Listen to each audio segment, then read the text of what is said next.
Hello students, welcome back to AS Tutorials. Today we are going to continue our second chapter from civics, that is what is democracy, why democracy. So students, last lecture में हम लोगों ने थोड़ा overview लिया था of the last chapter. Correct, हमने first chapter में देखा था कि फर्स्ट चैप्टर का थोड़ा रिवीजन लिया था. वी सॉ दैट कि फर्स्ट चैप्टर में हमें कुछ कंट्रीज़ के बारे में बताया है. कुछ कंट्रीज़ के लिए लिखा है that this countries were the democratic countries.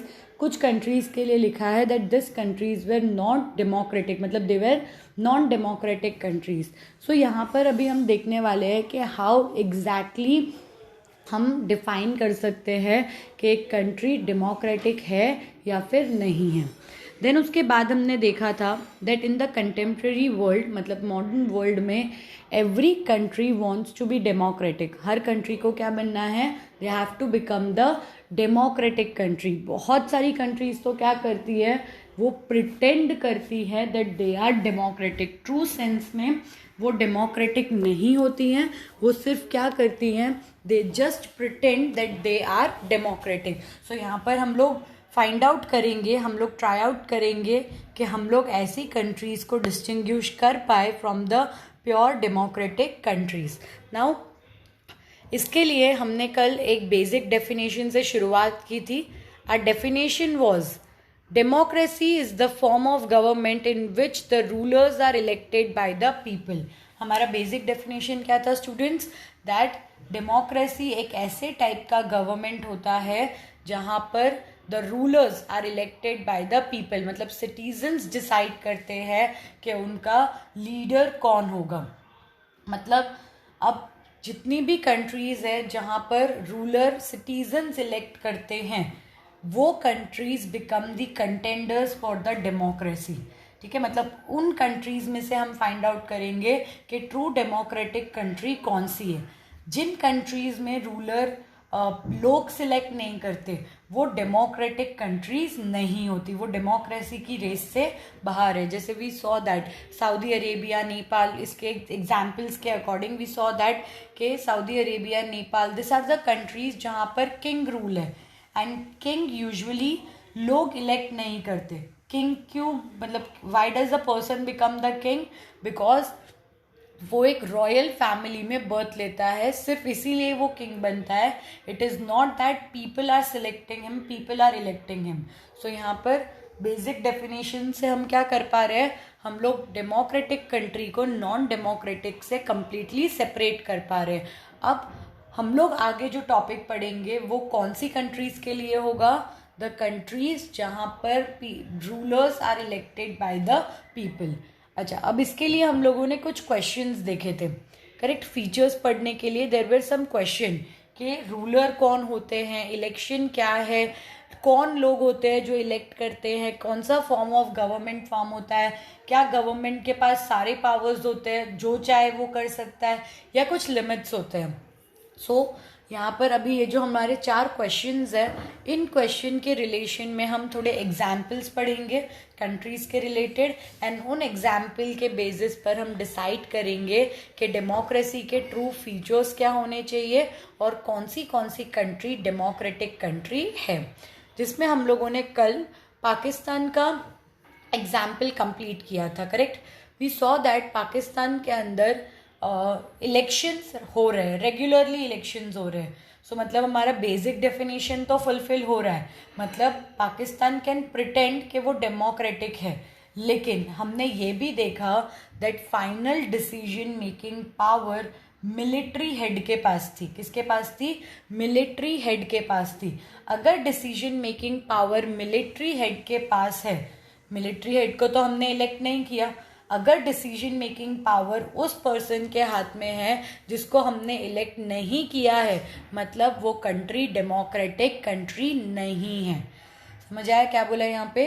सी, पाकिस्तान में एवरी फिक्स टेन्योर पे इलेक्शंस होते हैं. मतलब इन शॉर्ट हम कह सकते हैं कि पाकिस्तान में रेगुलर इलेक्शंस होते हैं. ठीक है, अब ये रेगुलर इलेक्शंस होते हैं, सो क्या होना चाहिए, जिसको लोगों ने इलेक्ट किया है उसी पर्सन के पास डिसीजन लेने का पावर होना चाहिए. बट पाकिस्तान में सिचुएशन कैसा है, दैट डिसीजन लेने का पावर मिलिट्री हेड के पास है और उस मिलिट्री हेड को लोगों ने इलेक्ट नहीं किया. मतलब इन शॉर्ट हम कह सकते हैं that Pakistan is not a democratic country. वो सिर्फ क्या कर रहा है, it is pretending to be democratic, लेकिन डिसीजन मेकिंग का पावर इलेक्टेड लोगों के हाथ में नहीं है. सो इससे हमें अपनी डेमोक्रेसी का पहला फीचर मिलता है. पहला फीचर क्या है? In a democracy the final decision making power must rest with those elected by the people. मतलब पहला हमने क्या बेसिक पढ़ा, that democracy is the form of government जहां पर rulers are elected by the citizen. ये बेसिक डेफिनेशन था. अब हमें डेमोक्रेसी का पहला फीचर मिला. द फीचर इज कि डेमोक्रेसी के अंदर फाइनल डिसीजन मेकिंग पावर किसके पास होना चाहिए? It should be in the hands of people elected, it should be in the hands of leader elected by the people. मतलब उन लोगों के हाथ में डिसीजन मेकिंग पावर होना चाहिए जिन लोगों को हमने इलेक्ट किया है, जिन लोगों को सिटीजन्स ने वोट दिया है. Clear? So we can say that Pakistan is not a democratic country. ठीक है, वो प्रिटेंड कर रहा है टू बी डेमोक्रेटिक, लेकिन क्योंकि डिसीजन मेकिंग पावर मिलिट्री के हाथ में है and military is not elected by the people. So अगर हम फीचर के बेसिस पर देखेंगे तो Pakistan is not a true democratic country. यहाँ पर हमारा पहला फीचर कल हमने ये खत्म किया. अब हमारा नेक्स्ट फीचर आता है related to free and fair electoral competition. यहाँ पर we are going to study about the China. ठीक है, we are going to study about China. In China elections are regularly held after every 5 years for electing the country's parliament called National People's Congress. The National People Congress has the power to appoint president of the country. It has nearly 3,000 members elected from all over China. Some members are elected by the army. Before contesting elections, a candidate needs the approval of the Chinese Communist Party. Only those who are members of the Chinese Communist Party or 8 smaller parties allied to it were allowed to contest elections held in 2002 and 3. The government is always formed by the Communist Party. अभी यहाँ पे China का example हमें दिया है कि China में every 5 year पर इलेक्शन होते हैं. एवरी 5 ईयर पर इलेक्शन हो रहे हैं, मतलब China is pretending to be democratic. अब हम देखते हैं कि क्या ट्रू सेंस में वो डेमोक्रेटिक है या नहीं है. सो चाइना के अंदर there is a party called National People's Congress. अगर आपको इलेक्शन में पार्टिसिपेट करना है तो आपको नेशनल पीपल्स कांग्रेस जो पार्टी है उससे अप्रूवल लेना पड़ेगा. अगर आपने उस पार्टी से अप्रूवल नहीं लिया, मतलब वो पार्लियामेंट है National People's Congress and party का नाम क्या है? Communist party. पार्टी का नाम क्या है? Communist party. सो अगर आपको इलेक्शंस में पार्टिसिपेट करना है तो आपको क्या करना पड़ेगा? आपको कम्युनिस्ट पार्टी का अप्रूवल लेना पड़ेगा. बिना अप्रूवल के आप इलेक्शंस में पार्टिसिपेट नहीं कर सकते. मतलब यहाँ पर कोई दूसरी पार्टी फॉर्म नहीं हो सकती, यहाँ पर कोई इंडिविजुअल पर्सन इलेक्शंस नहीं लड़ सकता. यहाँ पर सिर्फ फेस चेंज होते हैं लेकिन पार्टी सेम होती है. गेटिंग? यहाँ पर आप देख सकते हो, यहाँ पे क्लियरली क्या लिखा है दैट आपको अगर चाइना में गवर्न करना है, if you have the dream to become the leader in China, तो आपको क्या करना पड़ेगा? आपको कम्युनिस्ट पार्टी से या फिर कम्युनिस्ट पार्टी के जो साथ में पार्टीज है उनसे परमिशन लेना पड़ेगा. बिना परमिशन के आप, बिना अप्रूवल के आप इलेक्शन में पार्टिसिपेट नहीं कर सकते. एंड अप्रूवल भी वो अपोजिशन पार्टी फॉर्म करने का तो अप्रूवल देंगे ही नहीं, सिंपल सी बात है. सो वो क्या करेंगे? पर्सन को अपनी पार्टी में ही इन्वॉल्व करेंगे. दैट इज इन शॉर्ट हम यहाँ पर क्या बता सकते हैं कि दो चाइना में इलेक्शन रोज होता है, रोज है नहीं, एवरी 5 ईयर पर हो रहा है, रेगुलर इलेक्शंस हो रहे हैं. सेकेंडली चाइना में डिसीजन मेकिंग का पावर इलेक्टेड रिप्रेजेंटेटिव के पास ही है. हमने देखा दैट पाकिस्तान में भी रेगुलर इलेक्शन हो रहा था लेकिन power of decision making Pakistan के इलेक्टेड लोगों के पास नहीं था, मिलिट्री के पास था. बट चाइना में इलेक्शंस रेगुलर हो रहे हैं और पावर जो है वो भी किसके पास है, जिनको लोगों ने इलेक्ट किया है उसी के पास है। लेकिन चाइना का इलेक्शन फ्री एंड फेयर नहीं है। ये मैं कैसे बोल रही हूँ कि फ्री एंड फेयर नहीं है, बिकॉज चाइना में हमारे पास कोई ऑप्शन ही नहीं है। We just have a single party, that is the Communist Party. आप वोट दो या वोट मत दो, कौन रूल करेगा, कौन गवर्न करेगा, the Communist Party of China is going to govern. तो ये क्या शो करता है, दैट यहाँ पे दो क्राइटेरियाज फुलफिल हो रहे थे, इलेक्शंस रेगुलर हो रहे थे, पावर इलेक्टेड लोगों के पास था। लेकिन चाइना में वी सॉ दैट कि फ्री एंड फेयर इलेक्शंस नहीं है। इन शॉर्ट मतलब यहाँ पर क्या बोला हुआ है, दैट चाइना में लोगों के पास चॉइस ही नहीं है, सिर्फ फेसेस बदलते हैं लेकिन पार्टी जो है वो सिमिलर होती है। अभी जैसे हमारी कंट्री में देखो कितनी सारी पॉलिटिकल पार्टीज है। गेटिंग आप 10th स्टैंडर्ड में पढ़ोगे, अराउंड कुछ 700-800 पॉलिटिकल पार्टीज हमारी कंट्री में प्रेजेंट है। सो इतनी सारी पॉलिटिकल पार्टीज है, हम जिसको चाहे उसको वोट दे सकते हैं। हमें सपोज हमने लास्ट ईयर किसी एक पार्टी को दिया था, अब उस पार्टी ने ठीक से वर्क नहीं किया तो हम दूसरी पार्टी को वोट दे सकते हैं, तीसरी पार्टी को वोट दे सकते हैं। सो वहाँ हमारी कंट्री में वी कैन सी दैट हमारे पास चॉइसेस है, हमारे पास ऑप्शंस है। बट चाइना में देर इज नो ऑप्शन। ठीक है, another example of free and fair election किसके बारे में दिया है, मैक्सिको के बारे में दिया हुआ है। लेट्स सी मैक्सिको का क्या केस है एंड लेट्स फाइंड आउट कि क्या मैक्सिको में फ्री एंड फेयर इलेक्शंस होते हैं। Since its independence in 1930, Mexico holds election after every 6 years to elect its president. The country has never been under a military or a dictator's rule. But until 2000, every election was won by a party called PRI, Institutional Revolutionary Party. Opposition party did contest election but never managed to win. The PRI was known to use many dirty tricks to win election. All those who were employed in government offices had to attend its party meeting. Teachers of government school used to force parents to vote for PRI. Media largely ignored the activities of opposition political party except to criticize them. Sometimes the polling booths were shifted from one place to another in the last minute, which made it difficult for people to cast their vote. The PRI spent a huge sum of money in the campaign for its candidates.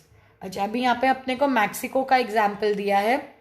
ये Mexico का example हम पढ़ेंगे and then उसके बाद China Mexico को compare करके देखेंगे and we will find out कि क्या चाइना और मैक्सिको में फ्री एंड फेयर इलेक्शंस हो रहे हैं। सो चाइना का ओवरव्यू हमने पढ़ा। चाइना में एक ही पॉलिटिकल पार्टी है, अगर आपको इलेक्शन में पार्टिसिपेट करना है तो आपको उसका अप्रूवल लेना पड़ेगा। मैक्सिको को इंडिपेंडेंस मिला इन द ईयर 1930। कब मिला, 1930 में। एंड तब से लेके अब तक एवरी 6 ईयर में यहाँ पर इलेक्शंस होते हैं। ठीक है, जैसे इंडिया में 5 साल में होते हैं, देन उसके बाद हमने देखा चाइना में भी 5 ईयर्स में होते हैं। तो मैक्सिको में कितना टाइम है, 6 ईयर्स। ये डिसाइड कंट्री खुद डिसाइड कर सकती है कि उनको कितने ईयर के बाद इलेक्शन कंडक्ट करना है, but it should be regular. So यहाँ पर मैक्सिको में हर 6 साल पर इलेक्शन होते हैं। ठीक है, यहाँ पर कभी भी डिक्टेटर रूल या मिलिट्री रूल नहीं आया। ठीक है, सो हम लोग को अब ये सब तो पॉजिटिव चीज़ दिख रही है। चाइना मैक्सिको में हर 6 साल में इलेक्शन हो रहे हैं, मैक्सिको कभी भी मिलिट्री या डिक्टेटर ने रूल नहीं किया। सो हमें पॉजिटिव पॉइंट्स दिख रहे हैं कि अगर मिलिट्री नहीं है, डिक्टेटर नहीं है, मतलब पक्का मैक्सिको के अंदर डेमोक्रेसी होगा। लेकिन 1930 से लेके 2000 तक, मतलब कितने ईयर्स, 70 ईयर्स तक जितने भी इलेक्शंस हुए, जितने भी, वो सब इलेक्शंस एक ही पार्टी जीती है। और वो कौन सी पार्टी है, PRI। कौन सी पार्टी है, PRI। इसका फुल फॉर्म है इंस्टीट्यूशनल रिवॉल्यूशनरी पार्टी। सिर्फ ये एक ही पार्टी है जो सारे इलेक्शंस जीती है। ऐसा नहीं है कि मैक्सिको में अपोजिशन पार्टी नहीं है। अभी चाइना के केस में हमने क्या देखा था कि चाइना में अपोजिशन पार्टी नहीं थी, बट मैक्सिको के अंदर अपोजिशन पार्टी है। अपोजिशन पार्टी इलेक्शन में पार्टिसिपेट भी करती है, लेकिन वो लोग कभी भी इलेक्शंस जीत नहीं पाते हैं। क्या बताया हुआ है यहाँ पे, दैट मैक्सिको में अपोजिशन पार्टी है, मैक्सिको की अपोजिशन पार्टी इलेक्शन में पार्टिसिपेट भी करती है, लेकिन कभी भी जीत नहीं पाती है। क्यों नहीं जीत पाती? क्योंकि जो PRI है, that is institutional revolutionary party, जो है वो इलेक्शन जीतने के लिए डर्टी ट्रिक्स यूज करती है। जितने भी गवर्नमेंट ऑफिसर्स हैं उन सबको मीटिंग अटेंड करना पड़ता है। गवर्नमेंट टीचर्स पेरेंट्स को फोर्स करते हैं कि उनको PRI को वोट करना है। अगर पेरेंट्स ने PRI को वोट नहीं किया तो वो उनके चाइल्ड को हरास करेंगे, एंड इस डर से पेरेंट्स क्या करते हैं, PRI को वोट करते हैं। मीडिया कभी भी अपोजिशन पार्टी की अच्छी एक्टिविटीज़ को कवर करके लोगों को नहीं दिखाता। ठीक, मतलब यूजुअली आज के टाइम पर हमको इन्फॉर्मेशन कहाँ से मिलती है? We get the information from media. ठीक है, so media should be responsible. Media को क्या करना चाहिए? हमें ट्रू पिक्चर देनी चाहिए। Correct, true picture of what, of everything happening around in the surroundings. Correct, यही चीज़ें हमारे डिसीजन मेकिंग में हमें हेल्प करती है। लेकिन मैक्सिको के अंदर जो मीडिया है, वो मीडिया सिर्फ क्या करता है, PRI ने अगर कुछ भी अच्छा एक्टिविटी किया है, कुछ भी अच्छा एक्टिविटी मतलब थोड़ा बहुत डोनेशन दे दिया, कुछ पब्लिक अपीयरेंस किया, तो वो लोग उसको न्यूज़ में दिखाते हैं। लेकिन अपोजिशन पार्टीज, मतलब जो दूसरी पार्टी है, वो कुछ भी अच्छा करे, मीडिया उसको कवर नहीं करता। अगर मीडिया कवर नहीं करेगा तो लोगों को पता नहीं चलेगा, और लोगों को पता नहीं चलेगा कि ये पार्टी भी अच्छी है, तो लोग उस पार्टी को वोट नहीं करेंगे। हाँ, मीडिया सिर्फ और सिर्फ अपोजिशन पार्टी को क्या करता है, क्रिटिसाइज करता है। क्रिटिसाइज करने का मतलब उनके बारे में गलत बोलता है, एंड ये सब चीज़ें ज़्यादा करता है। बहुत बार PRI क्या करवाती है, जो पोलिंग बूथ्स है जहाँ पर इलेक्शन कंडक्ट होने वाले हैं, उनको लास्ट मिनट शिफ्ट कर देती है, कुछ ऐसी जगह पर डाल देती है जहाँ पर लोग पहुँच ही ना पाए। ठीक, मतलब एकदम लास्ट मिनट। जैसे अभी आपको पता है कि आपको वोट देने के लिए यहाँ पर जाना है, आप अपने टाइम के हिसाब से गए, बट आपको पता चलेगा कि वहाँ पर पोलिंग बूथ है ही नहीं। आपने देखा होगा 70s 80s की पिक्चर्स में ऐसा होता था। ठीक, वहाँ पर जो लीडर था वो क्या करता था, या तो लोगों को डरा के रखता था, गुंडे भेज देता था, है ना, वोट नहीं करने देता था, या फिर पोलिंग बूथ ही शिफ्ट कर देता था, या पोलिंग बूथ के आगे गुंडे होते थे, या किसी को किडनैप कर लेते थे ताकि वोट नहीं हो पाए। सो ऐसी सब ट्रिक्स कहाँ पर यूज़ होती थी, मैक्सिको में यूज़ होती थी। सो यहाँ पर हम देख सकते हैं कि चाइना में अपोजिशन पार्टी ही नहीं थी, तो वहाँ पर ऐसा कुछ होने की ज़रूरत नहीं पड़ी। मैक्सिको में अपोजिशन पार्टी थी, लेकिन अपोजिशन पार्टी डर्टी ट्रिक्स की वजह से, मतलब जो PRI के डर्टी ट्रिक्स थे, उसकी वजह से कभी भी इलेक्शंस में जीत नहीं पाई। Should we consider the election described above as the examples of people electing their ruler? अभी आप बताओ, चाइना और मैक्सिको, ये दोनों में क्या हम बोल सकते हैं कि लोग अपने रूलर को इलेक्ट कर रहे हैं? ऑब्वियसली नहीं। इलेक्शंस हो रहा है, ठीक है, लोग वोट करने भी जा रहे हैं, लेकिन क्या लोग फ्रीली अपनी मर्जी से जिसको चाहे वोट करना, क्या वो कर पा रहे हैं? Reading these examples, we get a sense that we cannot. There are many problems here. In China, the elections do not offer people any serious choice. They have to choose the ruling party and the candidate approved by it. Can we call it a choice? अभी क्या बोला हुआ है यहाँ पे कि China में हम लोग को तो चॉइस ही नहीं मिल रही। एक ही पार्टी है, उसी पार्टी को इलेक्ट करो, उसी पार्टी के कैंडिडेट को इलेक्ट करो। तो यहाँ पर क्या हम फ्रीली अपना लीडर चूज कर पा रहे हैं? अगर आपके पास ऑप्शन ही नहीं है, आप मजबूरी में किसी को सिलेक्ट कर रहे हो, तो क्या आप चॉइस कर रहे हो? ऑब्वियसली नहीं। आपके पास सपोज एक ही लीडर है, आप उसको वोट करो या नहीं करो, he is going to become our leader. So आप यहाँ पर इलेक्शन वोट दो या मत दो, कोई फ़र्क नहीं पड़ने वाला है। मतलब यहाँ पर हम कह सकते हैं कि 2 इलेक्शंस रेगुलर कंडक्ट हो रहे हैं, लेकिन लोगों के पास चाइना के अंदर चॉइस नहीं है। मैक्सिको का एग्जाम्पल देखते हैं। Mexican example, people seem to really have a choice, but in practice, they had no choice. There was no way the ruling party could be defeated. Even if people were against it, this are not fair elections. Mexico में हमने क्या देखा, that 2 लोगों के पास option था, लेकिन कभी भी रूलिंग पार्टी के डर्टी ट्रिक्स की वजह से लोग रूलिंग पार्टी के अलावा किसी और पार्टी को वोट कर ही नहीं पाए। We can thus add a second feature to our understanding of democracy. Holding elections of any kind is not sufficient. The election must offer a real choice between the political alternatives, and it should be possible for people to use this choice to remove the existing ruler if they wish so. क्या बोला हुआ है यहाँ पे, that ये सब पढ़ के हमको अपने डेमोक्रेसी का सेकेंड फीचर मिलता है। द सेकेंड फीचर इज कि इलेक्शन बस कंडक्ट कर देना डेमोक्रेसी नहीं है। अगर इलेक्शंस कंडक्ट हो रहे हैं तो लोगों के पास रियल चॉइस होनी चाहिए। A democracy must be based on free and fair election where those currently in power have a fair chance of losing. क्या बताया यहाँ पे कि डेमोक्रेसी में इलेक्शंस फ्री एंड फेयर होने चाहिए। फ्री एंड फेयर मतलब कोई दबाव में नहीं होने चाहिए, लोगों के पास चॉइस होनी चाहिए। And where those currently in power have a fair chance of losing. जैसे हमने देखा PRI के केस में, वो पार्टी 70 ईयर्स से हारी ही नहीं है।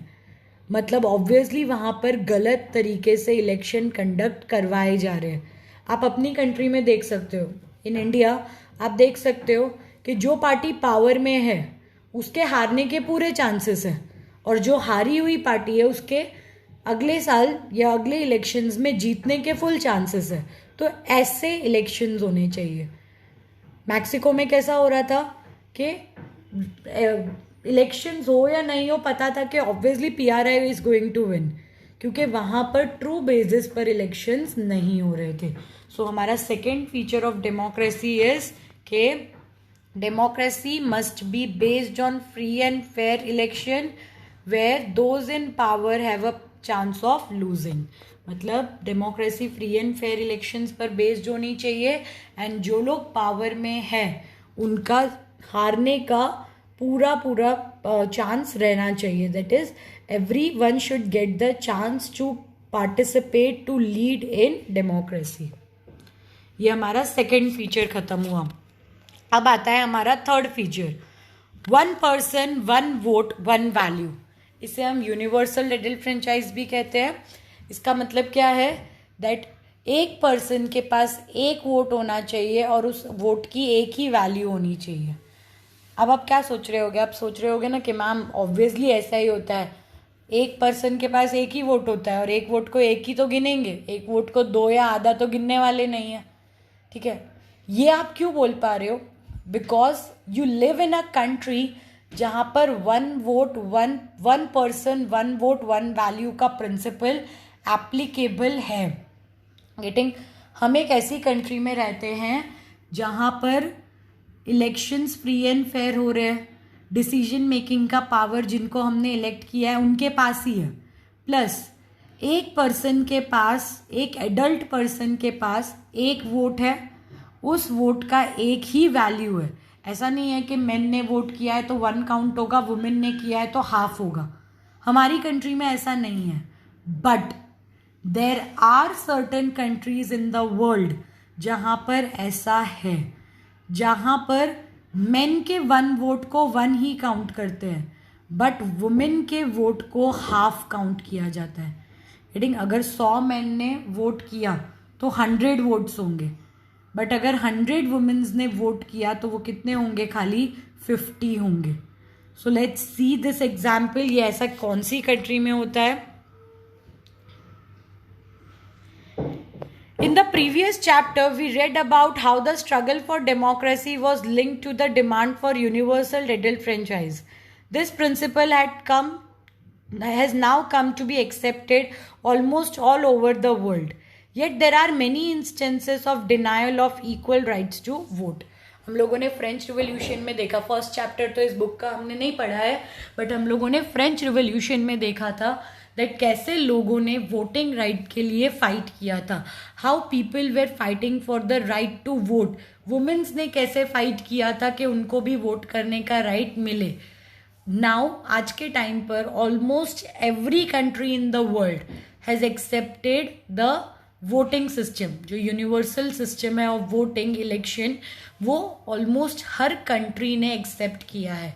लेकिन there are certain countries in the world जिन्होंने ये एक्सेप्ट नहीं किया. जैसे for example in Saudi Arabia women do not have the right to vote. Saudi Arabia के अंदर वुमेन्स को वोटिंग राइट भी नहीं है. समझे, ये बताता है कि यहाँ पर यूनिवर्सल एडल्ट फ्रेंचाइज फॉलो नहीं हो रहा है. Estonia has made it citizenship rules in such a way that people belonging to the Russian minority find it difficult to get the right to vote. Estonia में कैसा है कि जो लोग माइनॉरिटी से मतलब जो मेजॉरिटी है उनको वोटिंग राइट है, लेकिन जो लोग माइनॉरिटी से बिलोंग करते हैं उनके पास वोटिंग राइट नहीं है. फिर उसके बाद किसके बारे में दिया हुआ है, फिजी के बारे में. इन Fiji the electoral system is in such a way that vote of indigenous Fiji has more value than that of vote of Indian Fiji. क्या है यहाँ पे फिजी में कैसा है कि वहाँ के जो लोग हैं उनके पास वोटिंग राइट ज़्यादा है, लेकिन इंडियन फिजीज जो है जो वहाँ पर जाकर सिटीजनशिप ले रहे हैं उनके पास इक्वल वोटिंग राइट नहीं है. गेटिंग, मतलब जहाँ पर we are like fighting for different things, हम लोग डेवलपमेंट और ये सब चीज़ की फाइट कर रहे हैं, वहाँ पर आज भी ऐसी कंट्रीज़ है जो वुमेन को वोटिंग राइट नहीं देती. आज भी ऐसी कंट्रीज़ है जहाँ पर माइनॉरिटी को वोट करने में डिफ़िकल्टीज फेस करनी पड़ती है. आज भी ऐसी कंट्रीज़ है जहाँ पर खाली सिटीजनशिप के बेसिस पर लोगों का वोटिंग वैल्यू डिसाइड होता है. हेडिंग, अगर इंडिजीनियस फिजी है तो वोट का वैल्यू ज़्यादा होगा, अगर इंडियन फिजी है तो वोट का वैल्यू कम हो जाएगा. Democracy is based on a fundamental principle of political equality that give us the third feature of democracy. क्या बताया हुआ है यहाँ पे कि डेमोक्रेसी के अंदर हम लोग इक्वालिटी की बात करते हैं. फ्रेंच रिवॉल्यूशन में हमने देखा था ना, people way fighting for equality, liberty, बराबरी के लिए फाइट कर रहे थे. ठीक है, सो जब हम लोग बराबरी की बात करते हैं तो पॉलिटिक्स के अंदर भी बराबरी होनी चाहिए. There should be equality. अगर आप सिटीजन हो, आप अगर एक टैक्स पेयर हो, तो आपके पास वोटिंग राइट होना चाहिए.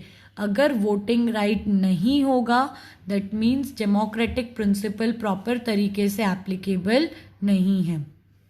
तो इससे हमें हमारा डेमोक्रेसी का थर्ड फीचर मिलता है.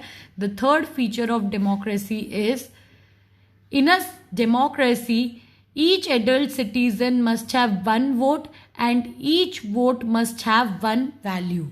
फाइनली हमको थर्ड फीचर क्या मिला, दैट डेमोक्रेसी के अंदर हर एडल्ट सिटीजन के पास, अच्छा 18 ईयर्स नहीं लिखा है यहाँ पे क्योंकि हर कंट्री में एडल्ट एज अलग अलग होती है. सो यहाँ क्या लिखा है that in democracy her adult citizen के पास एक वोट होना चाहिए और हर एक वोट की वैल्यू इक्वल होनी चाहिए. मतलब वुमेन को भी वोटिंग राइट मिलना चाहिए, माइनॉरिटी को भी राइट मिलना चाहिए, एंड जो सिटीजन्स हैं उनको भी वोटिंग राइट मिलना चाहिए. यहाँ पर हमारा थर्ड फीचर ऑफ डेमोक्रेसी खत्म होता है. ठीक है, इसके आगे हम लोग अपने नेक्स्ट लेक्चर में पढ़ेंगे. आज के लिए सिर्फ रिवाइज करते हैं कि हमने क्या क्या पढ़ा. हम लोगों ने 3 फीचर्स पढ़े हैं डेमोक्रेसी के. पहला फीचर हमने पढ़ा दैट डेमोक्रेसी में डिसीजन मेकिंग का पावर किसके पास होना चाहिए, in the hands of people elected by the citizens. जिसको लोगों ने इलेक्ट किया है उसके पास पावर होने चाहिए. फिर सेकेंड फीचर हमने क्या पढ़ा, द डेमोक्रेसी में elections free and fair conduct होने चाहिए, जहाँ पर लोगों के पास चॉइस है, लोग बिना डरे इलेक्शंस में पार्टिसिपेट कर पा रहे हैं।